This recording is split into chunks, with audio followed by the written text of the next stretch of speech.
Ever since I started selling my fake guru course, my net worth took a turn in the happy hockey stick direction. And I'm not gonna lie to you guys, I've been lying to you. But it's time to come clean, and I think you'll see I'm still the same humble guy I was before. But the truth is, I've been using a green screen from my old set back when I was broke. The whole thing was CGI'd in a multi-million-dollar Hollywood studio to make myself relatable to you, to pretend to be the ordinary Joe, but I'm tired of being something that I'm not. Now that I hit 100K subscribers, and I am now senior 100K, ever since I sold the most successful ClickBank product of all time, I wanted to tell you guys the truth. I want to show you a day in the real life of the real me. Now, my day begins in my very small summer house, which some people call a chateau, but I don't really. I think that's a little bit pretentious. But use whatever terminology you like. The point is, I wake up every day to Bartholomew, who's brewed me a single sip of the world's most powerful espresso, which I normally inject with a single 5 nanometer needle. Unfortunately, at the recent Mahdi Summit, which is what we in the biz call it, Bill Gates asked me to donate all my needles to assist him in his world domination vaccine or whatever. So I gave them all away. So unfortunately, I've had to just drink it out of a cup like the rest of you. So bottoms up to the proletariat here. Next comes the board meeting. Now, I can't tell you what we talk about because it is very confidential, but let's just say you can just hang out outside here. Good news is you're fired. Bad news is you've got just 1 week to regain your job, starting with tonight. You can't close the leads you're given. You can't close shit. You are shit. Hit the bricks, pal, and beat it, because you are going out. The leads are weak. The leads are weak. Leads are weak. You're weak. I've been in this business 15 years. What's your name? You! That's my name. You know why, mister?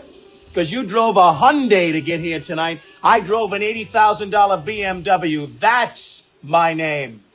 All right, I think that was a pretty successful meeting. On today's agenda was, as always, how do we deliver more value to you? And I'm happy to say we have delivered. For current consumers of the Fake Guru course, and I'm announcing it right now, never announce it anywhere else, we now have the option to join the Inner Circle Lions Club mentorship, which we never used to open up for anyone. And let's just say, if you decide to join, you're going to be shocked at how much value we deliver for the small upsell of $10,000 an hour. And actually, I want to, we're going to get on my jet in a second here, but I just want to tell you guys, we're going to be joined by one of my students on the plane. So let's get on this jet and we'll start talking to one of my mentees, and you can see how I do biz.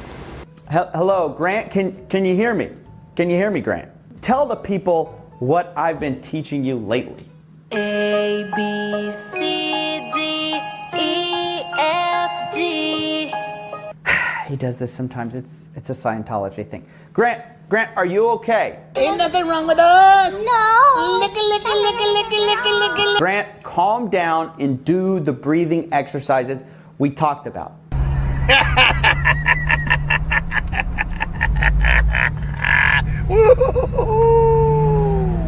Grant, stop laughing. It's not funny, Grant. I'm telling you, I talked with you about this in the last mentorship lesson. You've got to calm down and take a deep breath. Sometimes this happens to his brain when he gets over leveraged in a bear market. Grant, are you okay?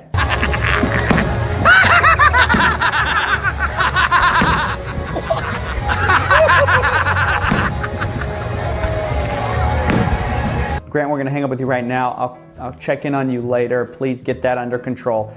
Now, around this time, I'm starting to get pretty hungry for dinner. And remember, I only eat 1 meal a day on a 16/8 schedule to maintain peak physical performance. Now, I really don't eat anything fancy, guys. They say keep it simple, stupid, right? So I just eat a sirloin steak, with a little bit of broccoli, and then I wash it down with the blood of the innocents. And then it's just off to bed for me. I mean, I'm just a regular guy. If I can just have a heartfelt moment with you guys for a second here, I just wanted to thank every one of you who bought my Fake Guru course and got me to where I am today. It really means a lot to me, and I want you guys to be all confident that I have not changed. I have not changed. I'm still the same humble guy that you just saw back in that disgusting hovel, before. And I may go back to it, CGI it in because I know that you guys like to relate to me, and that's what I'm all about. But I just wanted to give you a peek behind, the green screen, if you will, to show you my real life. Will something magical happen at 500,000 subscribers and 1 million subscribers? Will the webinar go live? The mysterious webinar, that will actually get you access to the behind the scenes fake guru course? Maybe, who am I to say? I'm just a humble man. I hope you enjoyed this peek behind the curtains, and, thanks for getting me here. See you in the next one. And don't forget to smash like and subscribe. Thank you.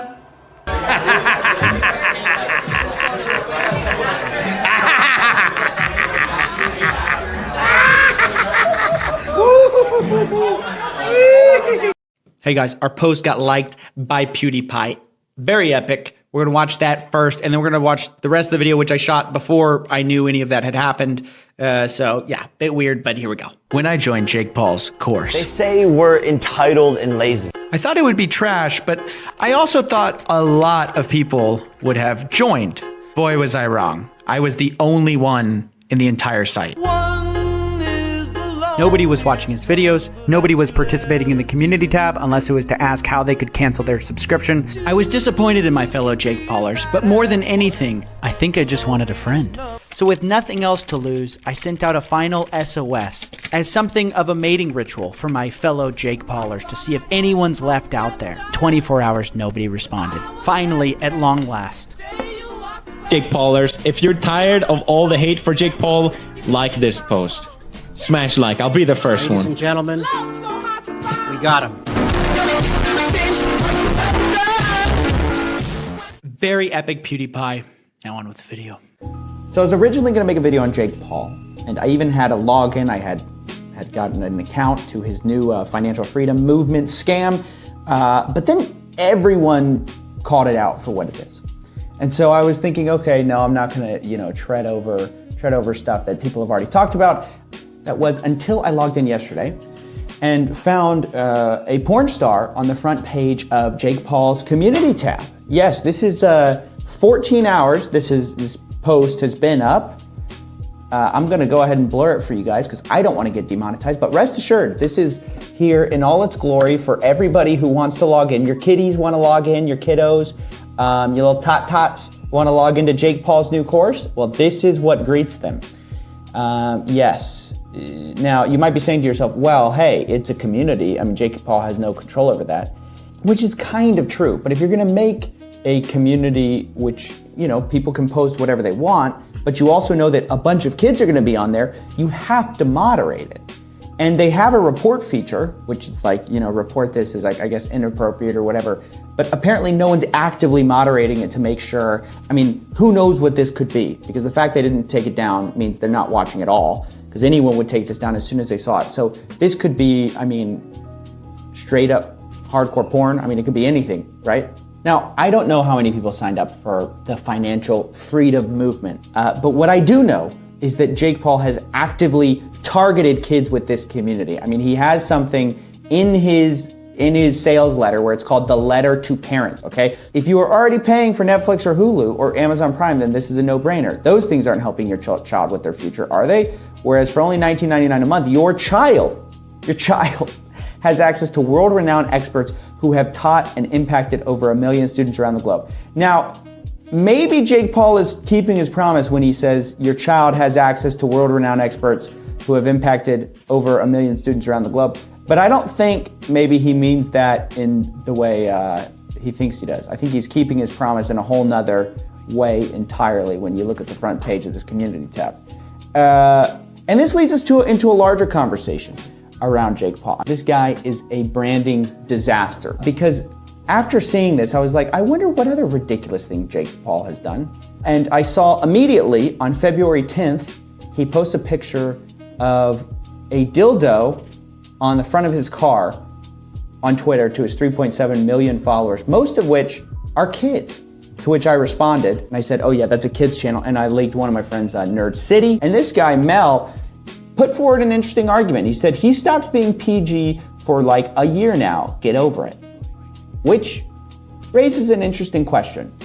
Could it be that Jake Paul merely has a residual young audience, but does not want said young audience and is reinventing himself as some, I guess, adult figure or something like that, someone with more edgy content. So this is acceptable because he reinvented himself or whatever.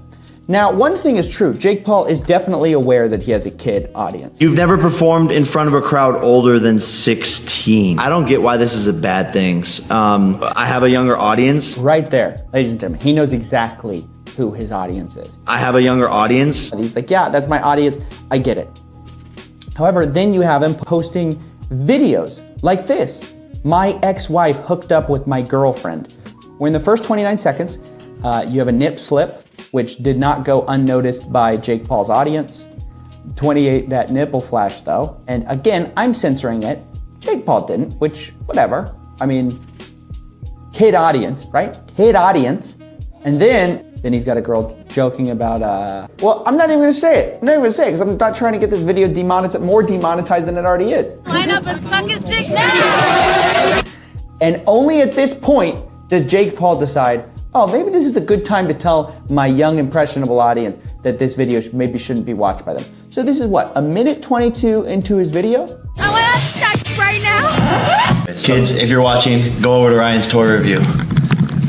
This is rated R. Now, this is kind of incredible for multiple reasons. Number one, you can manually rate your content R-rated. And you can say this is not appropriate for kids and age gate the video for people older than 18. Did Jake Paul do this? Because we would be able to see it if he did. It would say age restricted. No, he didn't. Which means he's fine with kids watching. He only wants to give the plausible deniability of like, oh, I said it. But you said it after a nip slip, pantomiming, that's when you said it, right? And at this point, maybe our friend's comment, it comes into play again. Maybe he just doesn't want that audience and is trying to reinvent himself. But that's also not true. See, Jake Paul, he likes the fact he has a kid audience because he knows they buy stuff, right? That's why he has the financial freedom movement. That's where he's selling to kids. He likes the fact that they buy all his merch. But he also wants to be seen as cool and interesting and edgy. So he also makes really adult content. But we know he hasn't given up on his young audience because not only does he sell to them actively, even though he doesn't put parental controls anywhere in place, he also actively targets them with content. This is a video made on December 28th on his channel Jake and Titus, where he collaborates with a kid. And this is called Jake Paul vs. Titus Gingerbread House Challenge. Now, I won't bore you with this whole video, but let's just say there's a demographic clearly being targeted here. And it's not adults, it's not for edgy teens, it's for kids. This is kids content. So he clearly continues to target a young demographic because presumably they make great consumers, right? He's writing letters to their parents saying, hey, get your kid my course, get this, go watch my YouTube channel, go do this, go do that. And yet at the same time, he's making adult content that is wildly inappropriate for your children, which makes him a nightmare because you don't know which Jake Paul it's going to be that day. Is it going to be the Jake Paul that is happy to exploit kids' parents for their credit card information? I mean, I don't know. Is it going to be the Jake Paul that has porn stars on the front page of his website? Is it going to be the Jake Paul that has nip slips in the first part of his video, which is not age gated, even though he admits that it definitely should be a video that's rated R, but only says that after pantomiming this? And frankly, I'm shocked that this stuff still is going on. You can't you can't do this. Well, actually, this is living proof that you can do it, but maybe I should say you shouldn't do this. What a disaster, dude. What a disaster. Oh, and Rarely do we witness a fall from grace so quick, so complete, that someone goes from being beloved to a con man in the eyes of the public overnight. And from the outside looking in, it's strange because every single thing that person has ever said or done is suddenly cast in a new, much more sinister light. The only comparison I can really think of is Jared Fogle from Subway. I mean, all those times he took his pants off and paraded them in front of the children. How did we not see this as a sign? It's like looking at one of those white and gold dress optical illusions. Suddenly you see it as, black and blue. And you wonder, with this sudden shift, it's so quick that you're like, how did I ever see it any differently? And that's what we're talking about today, but with a scam artist, Alex Mashinsky, because he's not in trouble for the same reasons Jared Fogle was, but he did screw over a lot of people he shouldn't. Now, you may know Alex Mashinsky because we've talked about him on this program. He's the former CEO of Celsius, and I'm not going to cover everything he did because we already have talked about it extensively. However, there's a lot of new news to cover. For one, Alex Mashinsky stepped down as the CEO. For two, we found out they owed billions of dollars more than we thought they did. 3, we know the customer funds are still frozen, but the real new evidence coming out that in my view takes Alex Mashinsky from being a slick salesman who, basically overpromised to being a full-blown criminal who should be in jail, it just recently happened. Although I need to make a disclaimer that this is, of course, my opinion that he's a criminal. He has not been formally charged, although I think a lot of you will share my view once I get through explaining this. Here's how it happened. 4 days ago, we got a report from the Financial Times, a scoop that Alex Mashinsky may have withdrawn $10 million off Celsius ahead of freezing customer accounts and ahead of the bankruptcy. This obviously would be very significant and very suspicious, but of course, I wanted to wait until this was confirmed by formal bankruptcy documents, and it was. In bankruptcy court, Celsius was required to disclose what their executives did leading up to bankruptcy. And what we found is that in the month of May, the month before they froze withdrawals and declared bankruptcy, Alex Mashinsky and other key executives in Celsius withdrew nearly $17 million from this platform. Alex himself withdrew $10 million of that. Chrissy, his wife, withdrew $2 million. Remember, she's the one who said, unbankrupt yourself, and sold shirts to that effect, which is a level of irony that I simply do not have the time to unpack right now. But suffice to say, other executives also withdrew another $5 million. Now, okay, why is this criminal? Why can't they withdraw all this money from their own platform? Well, think about it. Celsius's whole problem was that it was suffering from a bank run. Too many people were withdrawing too fast, and instead of acting as the captain going down with the ship, Alex Mashinsky instead basically did the analogy equivalent of jumping in a lifeboat. But what's worse, he actually did this while deliberately lying to the people on the boat and told them that everything's fine in order to ensure his own safety and ensure that he had a lifeboat to even get on. Because, as the analogy goes, lifeboats were in short supply. They didn't have the money. But let's dig deeper than that, because if we look at the bankruptcy filings, we can get an entire history of Alex Mashinsky's transactions, which is important to prove motive.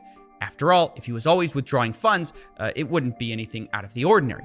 But as you can see on this fourth column, which is type, incoming or outgoing from Celsius, Mashinsky's pattern was that he only really sent money to Celsius and did keep most of his money there on platform, which is consistent through 2021 and early 2022 until March 17th, when Mashinsky starts his first outgoing withdrawals from the platform. Now, at first, it's only $100,000. However, this pattern drastically changes once again in May after the Luna crash, when the markets are in turmoil and Celsius realizes they're insolvent. Now, to understand the true scumbaggery of this whole thing, let me show you what Alex was saying publicly before I show you what he was doing privately. And I continue to hodl. It's not like I've changed my position. I didn't sell my Bitcoin. I didn't sell my Ethereum. It's not like one of us is smarter than everybody else and they're sitting on the sidelines while the rest of us are taking a beating. Now look, there is a lot here to unpack, from the phone number on screen, 1-866-HODL now, to his shirt saying that banks are not your friends, to his incredibly strong claim that he's not secretly selling. In fact, he's buying. He's bullish, right? You should be bullish too. All of this, to a reasonable investor, conveys the idea that we're all in this together. This is some choppy water, but we're going to get through it, right? Don't head for the life rafts. It's fine. There's no iceberg ahead. Now, with that in mind, I want you to now look at what he was doing a day after this, on May 14th. He was privately withdrawing nearly all his crypto from the platform, $10 million in Bitcoin, USDC, and Ethereum. He jumped on the lifeboat and left. This honestly borderlines on the psychopathic or sociopathic. I do not know how you can sit on stage and speak to a community of your investors, of your customers, and just dead lie to them and do the opposite behind the scenes. But maybe some of you think, well, that was a day later. Maybe he changed his mind just 24 hours later. But there's actually proof that no, that's not true. He was deliberately lying, because we're going to look at what Alex said only a few days after jumping ship, right? So we're looking at before he jumped ship and after. This is from May 20th, and it is staggering. Keep thinking that, okay, we say one thing and we do something else. We all still have most of our coins, right? We didn't sell, we didn't bail out, we didn't go and look for another job. We're in it for the long term. As Nook said, we've done several of these winters, and we're still going to be here in several years from now. I don't know what to say. I'm blown away. Alex Mashinsky is saying in black and white that, we're not saying one thing and doing another. We're doing exactly what we want you to do. We're hodling, right? We're not bailing out, even though that's exactly what he actually did. This man is a master of lying through his teeth. And what this all shows is that there is strong evidence that Alex knew Celsius wasn't going to be around in several years, even though he said he thought it was. Because if you thought your company was going to be around in 7 years or several years, the last thing you would do is withdraw, because Celsius's entire problem, remember, is immediate liquidity. They didn't have enough money on hand. So if Alex truly thought and believed what he said he did, which is that it was going to last several years, the last thing you would do is withdraw critical funds exactly when you need them. So this fact that he was secretly withdrawing means that he knew he was lying to investors and the company was about to go under for good, and he was trying to save himself. I mean, I'm pretty sure he didn't even call 1-866 HODL now.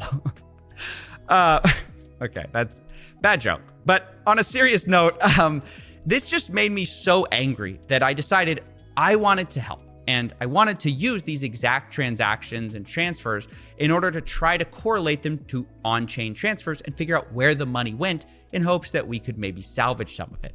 And I'll tell you, even though I was unable to find Alex Mashinsky's specific wallets, I do have some good news, which is that I found his wife, Chrissy Mashinsky's wallets. Let me explain. I cross-referenced Chrissy Mashinsky's May 31st withdrawal of 2.4 million Celsius tokens against all of Celsius's hot wallets and found that on that day, there's only one similar transaction within 10 Celsius tokens.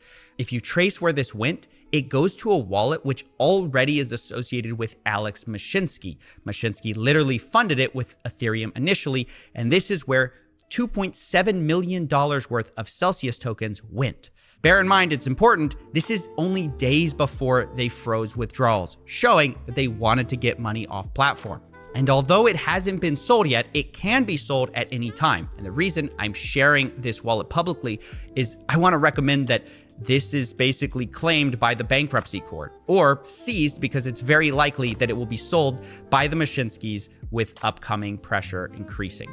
Now, I will link this wallet in the description so it can be publicly watched and tracked by law enforcement or just anyone who's interested. I will also add the Mashinsky wallets that I've publicly labeled along with several others. I wish nothing but the best for the victims out there. If you enjoy high effort investigations like this, please understand I put a lot of my time into this, so pumping the stock is very much appreciated. If you want to catch up with the whole Celsius saga, you can do so here, but either way, thanks for watching and all the best to all of you except for Alex and Chrissy Mashinsky. Prepare yourselves. I'm about to defend crypto. Look, last week tonight, Bill Maher did a segment on cryptocurrency, which was so bad, so embarrassing, and simultaneously so smug that not only do I have to address the problems here, I also feel like I owe it to everyone to point out that Bill Maher is misinformed about every new technology that he's talked about. Finally, new rule, and finally, new rule, nothing with crypto. And the title ever turns out good. Now, if you don't know who he is, Bill Maher is a comedian specializing in politics. He runs a successful show on HBO, but he suffers from a chronic case of smugness. Now, it takes one to know one. I'm going to be honest with you guys. I suffer from an acute case now and then.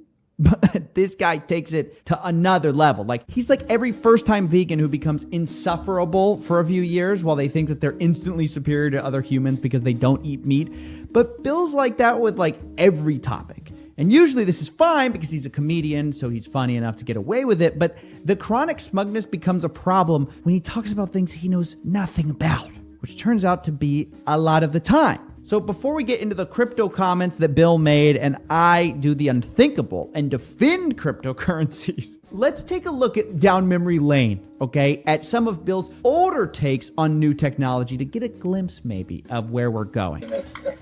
New rule. Stop giving me that pop-up ad for classmates.com. There's a reason you don't talk to people for 25 years. Because you don't particularly like them. Besides, I already know what the captain of the football team is doing these days. Mowing my lawn. Yeah, guys, who would want to reconnect with people that they haven't seen in 20 years? Couldn't imagine a giant conglomeration coming out of that. A giant social media organization, the likes of which we've never seen before. Surely Bill Maher is right about this one. This social media thing is a thing of the past. Never will catch on. Yeah, Bill was one of these social media skeptical guys who didn't think it would catch on, didn't think people would want to connect. Why connect with your fellow human? Yeah, this one was a complete disaster, but of course, it gets worse. He also thought that camera phones, oh man, how are those going to catch on? I don't care that your phone takes pictures. It's a phone, not a Swiss Army knife. Great, now the annoying camera buff and the annoying cell phone prick can merge as one guy. Hey, if you can figure out how to make that camera phone play country western music real loud, we could call it a perfect storm of Can you say camera phone in any more of a condescending way? But I gotta admit, look, he might be right on this one, because many years after this colossally stupid take, posting a picture from his camera phone, Bill Maher did seem to be right that maybe it is the perfect storm of assholes. But look, maybe you think that I'm just giving you old examples. I can give you fresh ones too. Look, here's Bill's take on people watching esports. You think I'm out of it because I'm not on Twitch? Well, maybe I get Twitch, but I just think people watching other people play video games is a waste of time. Holy bad take, Batman. I mean, this is ironic coming from a guy who likes baseball so much that he bought a stake in the Mets. And yeah, that's a random cheap shot against baseball, but I mean, you think I'm out of it because I don't watch baseball? I mean, maybe I get watching baseball, but I just think people watching other people play baseball is a waste of time. Wait, hold on. That didn't feel right. Thank you, my studio audience. Thank you for the reassurance, okay? It makes my self-esteem a lot higher now that you guys laugh at me. Okay, so now that the stage is set on Bill Maher's terrible takes on technology, now we can move to crypto, because this is what he said in a recent segment called Cryptocurrency Mania. As far as I can tell, it's exactly the same as all the other cryptocurrencies because the whole thing is a joke. Do I need to spell this out? There is something inherently not credible about creating hundreds of billions in virtual wealth with nothing ever actually being accomplished and no actual product made or service rendered. It's like Tinkerbell's light. Its power source is based solely on enough children believing in it. Hold on there with those relatable references there, Boomer. Now, I'm sure a lot of you guys are going to be surprised that I'm defending cryptocurrency in the first place, because after all, I've called out the fact that probably 98% of all cryptos are going to be going to zero eventually, but it's actually entirely consistent with my opinion that can be true, and it also can be true that he has no idea what he's talking about. Because cryptocurrency is a new technology, and as with most new technologies, early iterations are going to be clunky, and there are gonna be a ton of scams. But you can't dismiss the whole underlying technology as fake funny money just because you don't understand it. Back in the early internet days, many people thought that the idea of the internet was just crazy, even late night hosts. But back then, they had the foresight to know that maybe they didn't know everything. It's easy to criticize something you don't fully understand, which is my position here. Go ahead. But I can remember a couple of months ago, there was like a big breakthrough announcement that on the internet or on some computer deal, they were going to broadcast a baseball game. You could listen to a baseball game on your computer. And I just thought to myself, does radio ring a bell? See, even though David Letterman is critical, he knows and admits that he doesn't understand the tech. Bill Maher, on the other hand, also admits that he doesn't understand the tech, but that must be because no one else does either. I've read articles about cryptocurrency, I've had it explained to me, and I still don't get it, and neither do you. Neither do you. Like, this guy has the strength of 1,000 Karens. He's got enough smugness to be the president of the PTA. Do you guys see what I'm talking about? Neither do you. Let's hear that again. And I still don't get it, and neither do you. Neither do you. Look, I'll admit it. Bill has one real argument against crypto besides the whole I don't get it thing that we're all laughing about here. See, his real point boils down to climate change and cryptocurrency's effect on it. Bitcoin uses more energy than Netflix, Apple, Facebook, Microsoft, and Google combined. I mean, cars are bad for the climate, but at least they take you somewhere. Now here, Bill actually has a point. Kind of. Bitcoin uses something called proof of work to establish consensus, which, to boil it down, is a super energy expensive way to verify transactions. Crypto mining has exploded in the last decade, and electricity use has gone with it, and people are rightfully skeptical of its long-term environmental impact.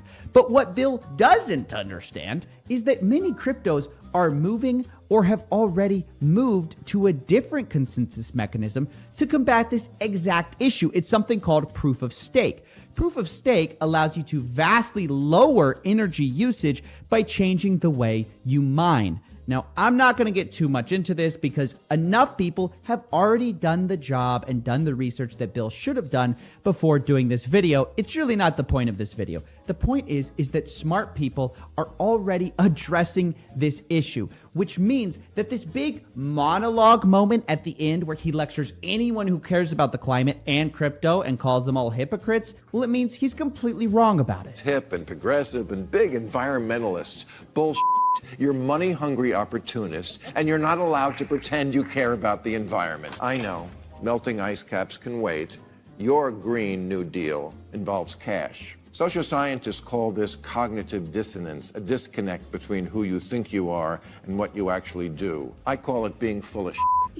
The holier than thou moment really doesn't land when you're that wrong about something, it turns out. Maybe we should finish our monologue here and try to be a little more accurate. But if I could boil this whole thing down, it really comes down to the fact that Bill Maher has a remarkable myopia when it comes to new technology. He seems to only be able to see it for what it is at that exact moment. He sees all the problems of crypto and labels the whole thing as fake funny money as a result. But what he doesn't see is what it could be. He's right about the fact that many current cryptocurrencies aren't going to make it. Just like the .coms, many versions of classmates.com are going to come and go. But there will be a facebook.com of the crypto era. And when that time comes, you're going to want to invest in it. So that's basically it. I hope. You know, I've come to a realization, guys. If you don't have ethics, you have to be unbelievably dumb to be broke. Because ripping people off is so easy. It's so unbelievably simple. And a lot of people comment in my videos like, oh man, I shouldn't be an engineer, I should be a scammer. No, of course not. Of course, I would never recommend that. But if you're a sociopath, if you have no morals, I don't understand. I don't understand why you're not balling. And today we're going to talk about one of the simple ways to achieve fast financial freedom as a sociopath, as an insane person, as a predator on poor people. And that is the Ponzi scheme, the good old-fashioned Bernie Madoff. Bernie Madoff with all your money. You know, like a lot of you, maybe I thought a few days ago that how big of a deal is this? Until I came across a Ponzi scheme so big that this isn't even that video. This is preparing your eyeballs and your ear holes for what is to come because you're not ready to hear what I have to tell you. So I have to set you up with a worse Ponzi scheme, like a lower level Ponzi scheme, to get us to the place that we could talk about this without your eyes bleeding and, you know, and you going deaf. So the Ponzi scheme we're talking about today, the lower level one to get you prepped up for the high level stuff, is Traffic Monsoon. Now, I don't know if you guys have heard of this. It was sort of bigger back in 2014, but this guy, Charles Scoville, ran it. And who is Charles Scoville? Well, luckily he put out a video, Who is Charles Scoville's Scam, where he introduces himself. I wanted to make a video so that you can see a little bit more about who I really am as a person. Because I know there's a lot of people out there who will tell you that you can't do something. This guy is a sleazeball in a 240p webcam. And this guy that you're seeing right here, you know, he's a little bit charismatic, but you wouldn't normally think of this guy as the guy who's gonna rip everyone off. But this guy is the perpetrator of the traffic monsoon. Put that in your brain. I had a lot of people tell me that I couldn't do it, that I wouldn't be successful at it, that I should give up, that I shouldn't even try. But deep down inside was a desire, burning harder and hotter than anything that was telling me at the time that I couldn't do something. Burning desire, that's all you need. Charles Scovel, so he started this thing called Traffic Monsoon, and to make a long story short, it was this scheme where you purchased these things called ad packs, and I don't want to get into exactly what an ad pack was because it was a little bit convoluted, but basically you bought in for $50, and in about like 60 to 100 days you made $55. That was the premise, right? And if that doesn't make a lot of sense, don't worry, it didn't make a lot of sense. The idea though was that you were basically going to click on several ads a day on their website, and by clicking on those ads, you shared in the profit margins of the company. And so then basically the business model was selling ads, or so they said. Now, the reason there should have been red flags is because it's like turning money into more money with no risk. How's that ever going to happen? It never happens. What investors didn't know is the company was basically making nothing off of actual advertising, and what they were making all their money off of was selling the quote ad packs to would-be investors who thought they were going to make $55 off of $50, you know, in a short amount of time. And so they would pay off people who were earning money with people who were buying into the new product. Classic Ponzi scheme, right? Rob Peter to pay Paul. And that's not the impressive part, because when you see this guy, Thank you very much to the folks out there. Thank you very much. Thank you very much. Thank you very much. how much money do you think I want you guys to write in the comments below how much money you think was gotten out of this little scheme, right? Because I would always think a few $100,000. There's no way he gets more than a few $100,000. But then I see this event online. You know, this happened in October 2015. It's the 1-year anniversary.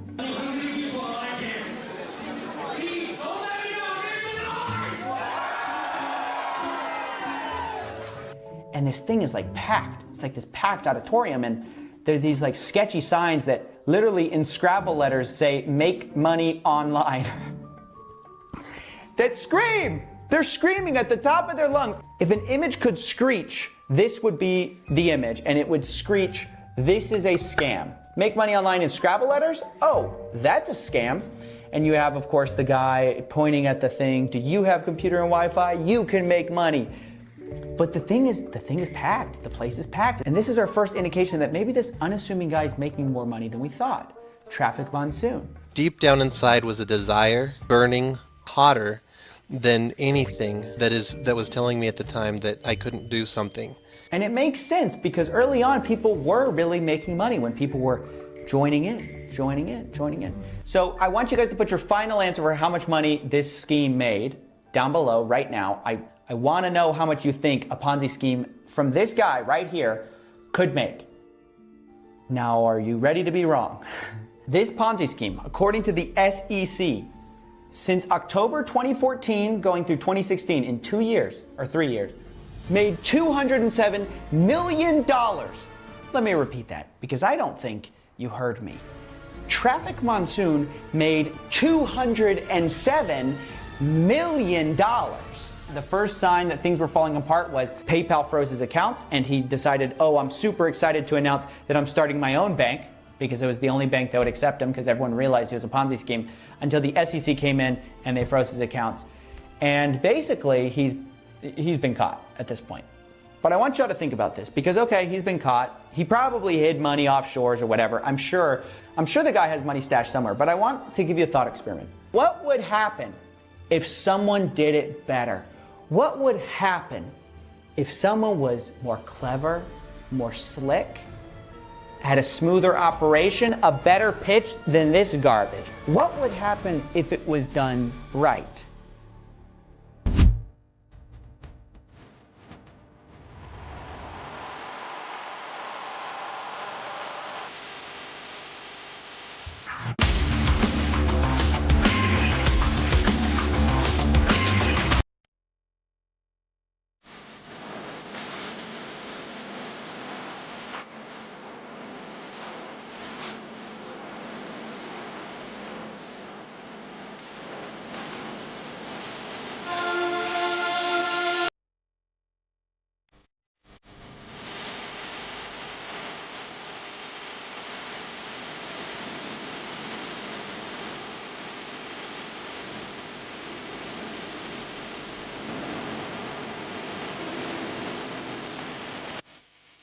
And don't forget to smash like.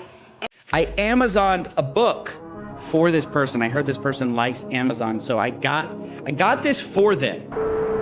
He who shall not be named, who submitted this cease and desist letter to me to try to get me to shut up. I have this book for this individual.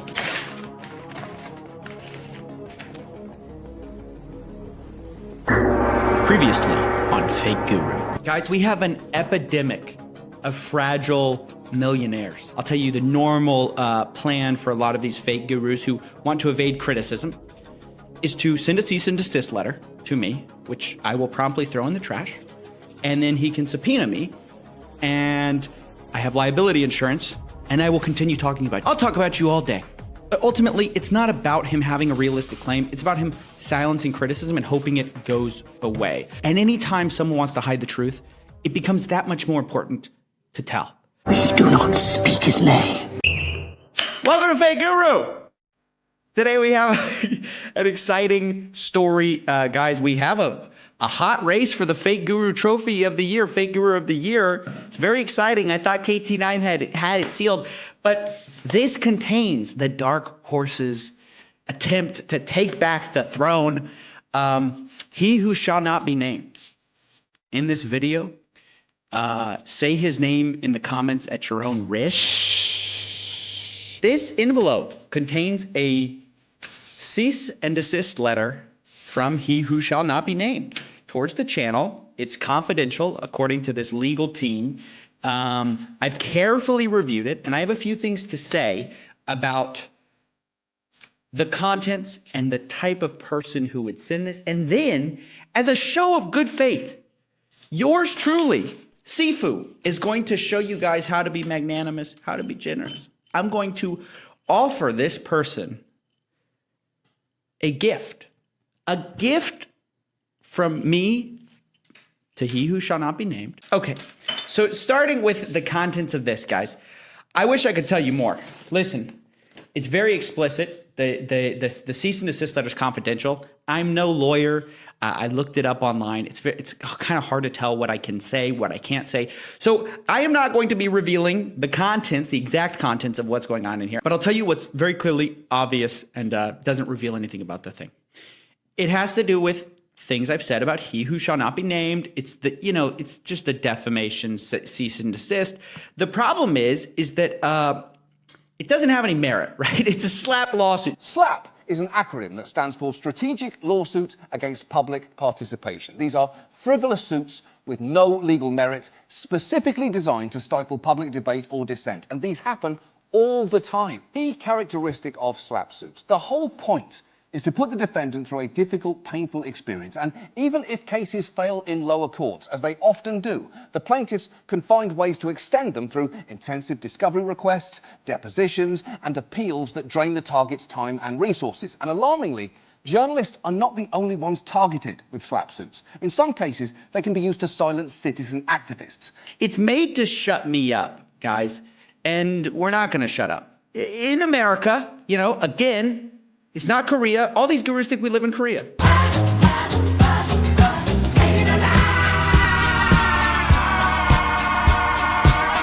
But guys, we haven't broken any laws. This has all been within free speech, fair criticism, fair use, consumer advocacy work. I don't have a course to sell you, right? This person might be able to say, hey, if a guy with a course talked bad about me, then we have a problem because maybe he's trying to profit off of the people that I lose. But I'm not getting people buying a course when they leave this guy. I'm just saving them $2,000. That's all I'm doing. So the lawsuit's ridiculous. And for that reason, and because I also promised you guys I would do it, it is going into, well, that was anticlimactic, the trash. Because it's ridiculous, and it's an attempt to bully me and silence me, and we're not going to let that happen, guys. We're not going to let that happen on Coffeezilla. I told myself two things when I started this channel. I said, number one, no one's off the table. No one's off limits. That means that even when I talk to these gurus, a lot of them have approached me behind closed doors trying to chum up to me. I can't make friends with these guys. I don't say, hey, since we're buddies, I'm not gonna make a video about you. That's not how this works. If you're a fake guru, you get called out. But number two, the second rule of Coffeezilla is that we don't respond to intimidation. We don't respond to legal threats. We don't respond to threats against my financial situation. You know, I'm not rich, guys, right? I spend most of the money made from this channel directly back into our liability insurance to protect us from bullies, right? So this isn't for me, right? It's for you, the people. It's why I have people like Garrett on, the teacher who joined to High Ticket Closer and lost $26,000. It's why I have anonymous interviews with people who lost $13,000 with all manner of scams, because this ultimately is about getting you the information, and we cannot back down to threats like this. So I'm just here to tell you what's happening, to update you on what's going on. We're being legally threatened, basically. It's a matter of take down the videos, the posts, or else. But we're not going to do it. And come hell or high water, you know, whatever they decide to do, we will be reporting on it. We will be talking about it. They're not going to silence Coffeezilla. But number two, I have a gift for this person. He who shall not be named. Okay? And let me explain the gift before I talk about it. Guys, as we saw in the last video, I think there's a bit of an ego problem here, right? There's a bit of a feeling when you make a certain amount of money that I can just throw money at problems to make them go away. I don't actually have to allow free speech about me. I don't actually have to allow bad posts about me. I can just silence criticism. And I think a certain type of person does that. I think there's a psychology behind it. I think it's some kind of a syndrome. I think there's a little problem going on here. And so to help that little problem, I Amazoned a book for this person. I heard this person likes Amazon, so I got this for them. Okay, so if this person would like to anonymously contact me, he who shall not be named, who submitted this cease and desist letter to me to try to get me to shut up, I have this book for this individual. If they would like to send me their address, I can ship it right to them. But let's just open up the book and see. We'll reseal it later, but I want to show you guys the book that was for this person, so they can see what a great prize they'd get if they would just you know, stop trying to silence me all the time. Look, check it out.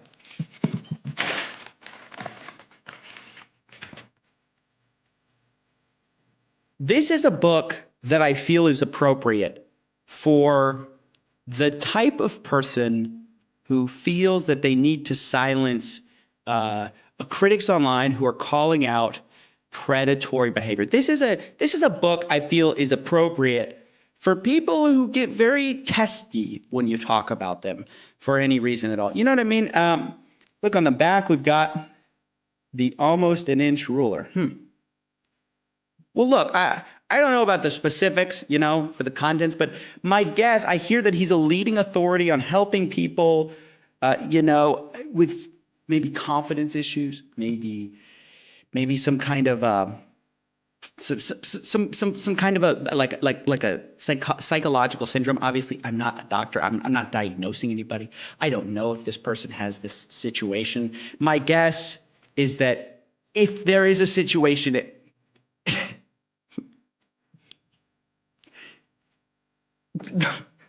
it might be a small situation, you know, worth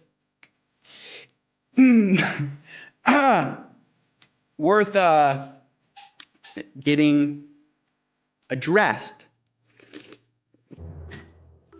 I hear meditation is good. Hold on, let's look at that. They even have little illustration.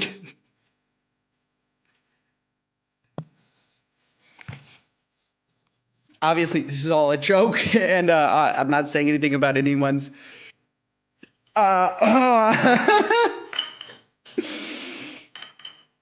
problems, big or small. But what I am saying is that, you know, I do sometimes wonder about the people who are submitting cease and desist letters for YouTube videos, right?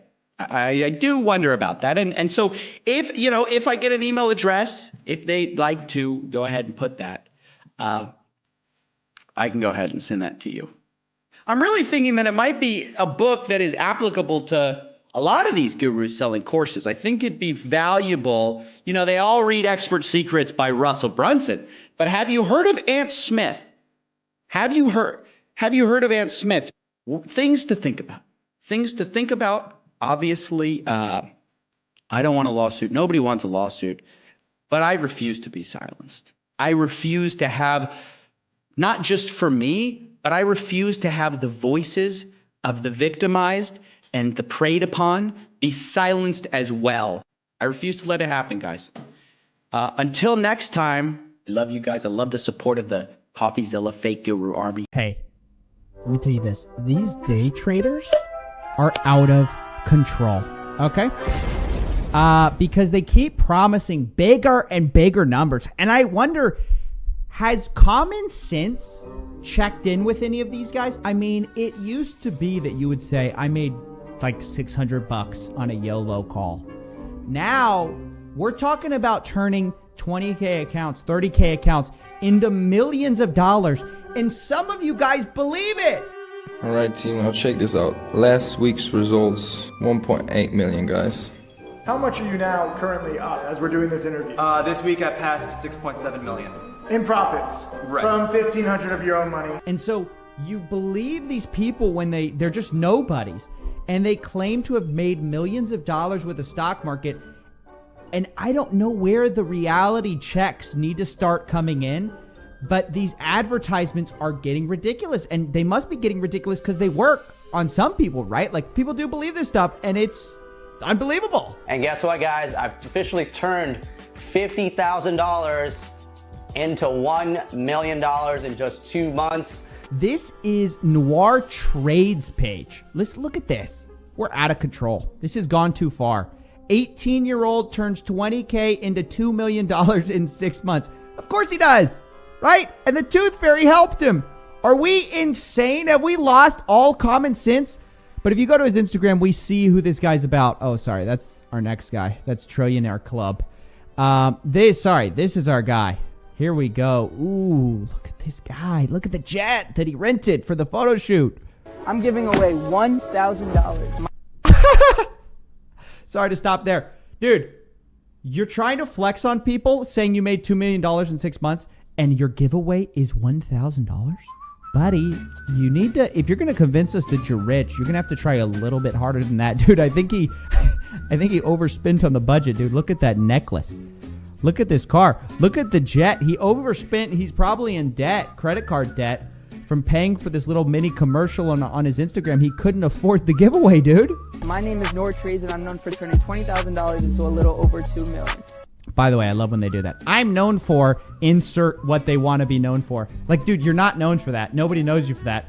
You're trying to get yourself known for that by saying you're that. Hey guys, what's up? Coffeezilla here, known for my sick cars over here. I don't even talk about them ever, but I'm just known for my awesome cars.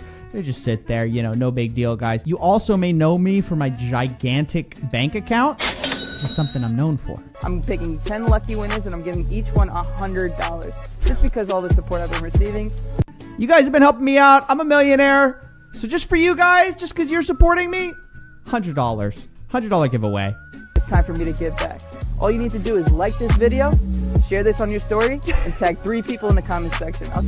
It's a lot, honestly, for $100. Liking, tagging 3 people, and sharing this on your story, that's a lot. But none of this is why we're talking about Noir Trades today. Because this guy has a moment on YouTube. It's sort of one of those YouTube history moments. Like the boom goes the dynamite kid. And boom goes the dynamite.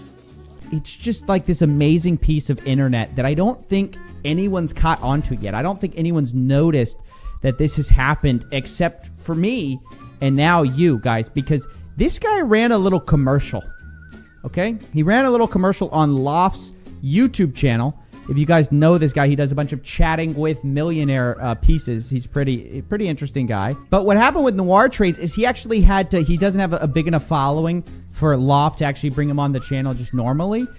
So the guy has him pay $4,000 to get on his show. He goes, I'll probably have Noir Trades on again. I'm well aware you guys think he's a scam, which he might be, but he's paying me $4K this time, so I can't refuse. He's had him on once before, at which he paid $3K that time. So this kid is paying to be on the guy's show. Okay? That's an important part of this, to understand how hilarious this moment is. Because he comes on the show, so this is basically a commercial. And bear in mind, this kid can barely afford a $1,000 giveaway, so this is a big buck giveaway here. He comes on this guy's show, and rather than getting a commercial, he gets roasted the entire time. This guy makes money off people, not off stocks. We just went over that. Well, I actually just posted. What's your response to that? I mean, people. So look. I mean, well, you see, Andrew. I mean, people. So look. Didn't think we'd be going over this. I paid you $4K to be on your show. I thought you'd help me out. I mean, to be fair, under the fold, he is shouting the guy out. He gives the registration. He is doing a commercial for him, but he brings up some hilarious stuff, and some of it rings really close to home. But look at how this sociopath answers one of these questions, because one of them is actually about one of his well-known frauds. This guy is a known fraudster who stole signal information from another guru. He can't even come up with his own guru crap. Ruthless. Just so everyone knows, this guy is just copying people from other chats. He's not legitimate. Watch out. Do your research. There it is. Guys, did you see that? Look at this response. Look at this response. This is something he has been caught doing. He's been caught stealing from other gurus and trying to sell it off as his own. Now, he wasn't even stealing that well, and we'll get into that in a second, but look at how he reacts to this. Is that true? Yes. I mean, did you see anything on my screen here? Just had my Discord open, had my TOS. Okay. Now, with that response in mind, look, he goes, is that true? You stealing from people? Did you see me stealing from anybody at this particular second? Hey, that's not what he asked. But with all this in mind, with this, let's add some context to this, because Noir Trades was caught definitively stealing from another YouTuber and another guru called Stock Hunter Trading. Now, this guy, I am not at all endorsing him. Literally, just take one look at his Twitter page to realize what kind of quality information this guy's giving out. I'm sorry, Stock Hunter. Now, how did he get caught? Well, Noir Trades joined this guy's Discord chat. Remember, he's supposedly, his origin story, it's like a superhero. His origin story was that he made millions of dollars in the stock market when he was 18 years old. So a year after this, he's caught in this guy's Discord group. Okay, this is his email up here. I'll blur it out. He's caught paying for this guy's Discord signals group, and the guy starts noticing that he's on his own Discord signals group. So this is where you pay for someone's stock tips. Idiotic. This other guy's Discord stock group, they were the same. They're giving out the same advice, and Noir Trades is giving it out like 5 minutes after. So the guy started realizing, oh, he's stealing my stock tips and just giving it to his subscribers as if he thought of it. So what he did is this. He started uploading to his chat room. This is his side right here, and this is Noir Trades over on the right. He started uploading his with a watermark. Okay, I don't know if you guys can see that down there. There's a little watermark. He'll zoom in a second. And the question is, would Noir Trades copy it with the watermarked image? Let's check it out. I started my notes at 6:46 a.m. Noir Trades came in at 6:52 a.m. and copied me word for word. Here is my company logo, Stock Hunter Trading LLC. This is a watermark, and he is copying it. You literally can't get more busted than this. And then imagine the fact that he doesn't even have the decency to run away and stop being a guru and just realize, hey, obviously I was faking it, guys. Haha, got a few of you, you know, you guys paid me $200 a month for my Discord signals group, and I got like $200,000 a month total. I ripped you guys off, but haha, it was just a prank, bro. He doesn't even have the decency, the shame to do that. Instead, what he does is he goes on Loft. He tries to run a commercial thinking that no one's going to catch him. This guy's just copying people from other chats. He's not legitimate. Watch out. Do your research. Dude, I will pay for that to forever be enshrined. That if I ever create a Twitch chat, or I don't know if I can do this for like YouTube emotes, I want that to be one of them. Dude, just the realization, I paid this guy $4,000 and he's bringing up my biggest, most embarrassing moment of my entire career. One that delegitimizes me forever, by the way. If you ever follow this guy's Discord group while knowing this, you're an idiot. Because clearly he doesn't know what he's doing trading stocks.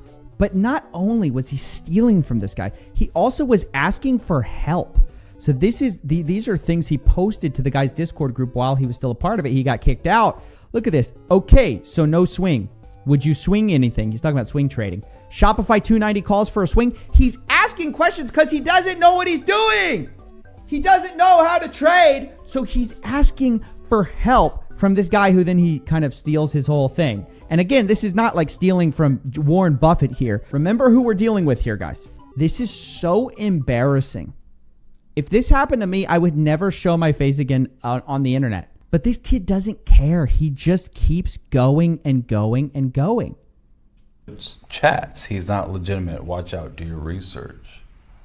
Anyway, I just thought you guys would really enjoy that. Let me know what you guys think.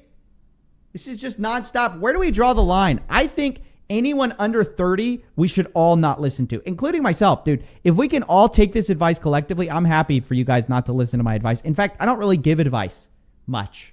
I mean, really, I just tell you guys who not to listen to, which is not hard to do because there's so many idiots out there. But I'm not trying to tell you how to live your life because, frankly, I don't know. Listen, Jesus waited till he was 30 to start preaching. If that's good enough for Jesus, it's good enough for me. I'm going to wait till I'm 30 before I start spitting out my guru. While I'm 30, when I'm 30, I'm just going to create a course and I'm going to tell you all how to live your life. But until then, you shouldn't listen to me. And you shouldn't listen to all these idiots. 18 years old millionaire? No, dude. Are you kidding? It's got to stop. At some point, you got to have some life experience. It's the Caleb Maddox thing all over again, dude. The kid is 17 trying to coach everybody else. It's like, dude, you haven't earned that right to be a coach. You haven't done anything. And so that's what I'm super passionate about. At some point, we got to draw the line. I know that's going to get a lot of people. They're going to say, hey, no, I'm a 20-year-old. I'm a coach. But I'm going to say no. Dude, and if you doubt me, if you think I'm wrong, come on the show. Please. It's been a while since we've done a debate. I'd love to talk about this. Do you think that 20-year-olds should be coaches or they should be running masterminds? Do you think they should be teaching all the rest of us? Let me know in the comment section below. I know that's a little sensational. And as always, Don't forget to smash like